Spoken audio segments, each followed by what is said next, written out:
Hello everybody. If you've been following me on YouTube, or if you followed my writings or my posts to social media, you'll know that one of the core tenets I embrace as a librarian serving young people is that readers need stories about people who are both alike and who are unlike them. A diverse library collection should ideally encompass many facets, including race, sex, gender identity, differing abilities, who a person is attracted to, and more.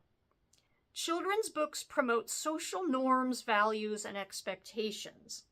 And that's from Aronson, Callahan, and O'Brien, writing in 2018 in Sociological Forum.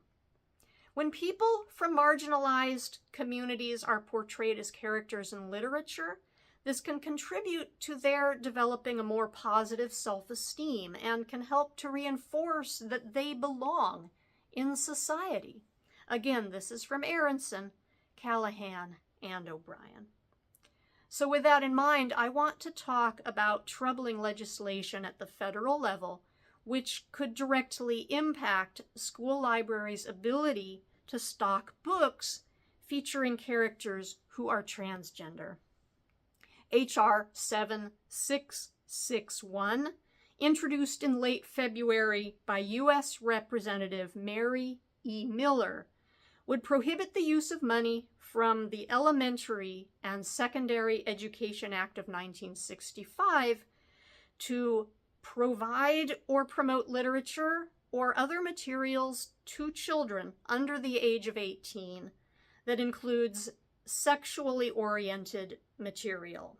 That is from page 1 of the document. A deeply troubling aspect of this bill is just how it defines sexually oriented material to include any material that involves gender dysphoria or transgenderism.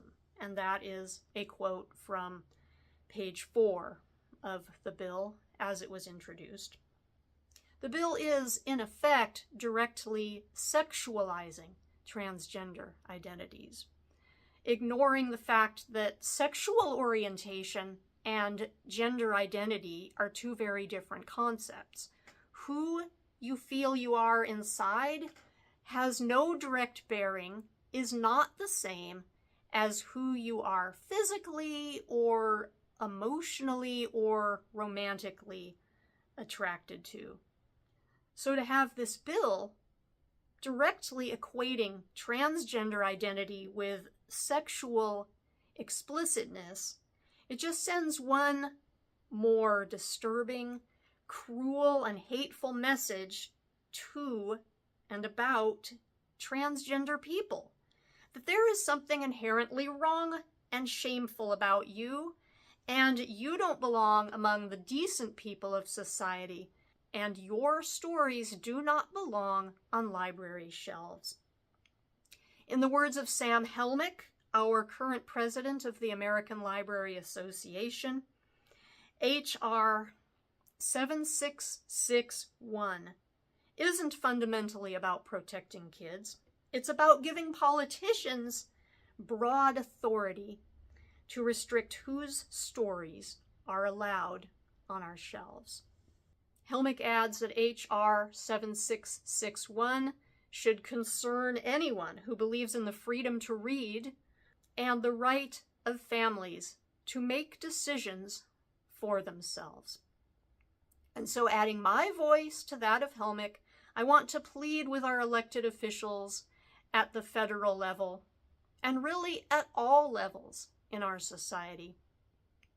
Please reject this hateful attempt to stigmatize queer people in society.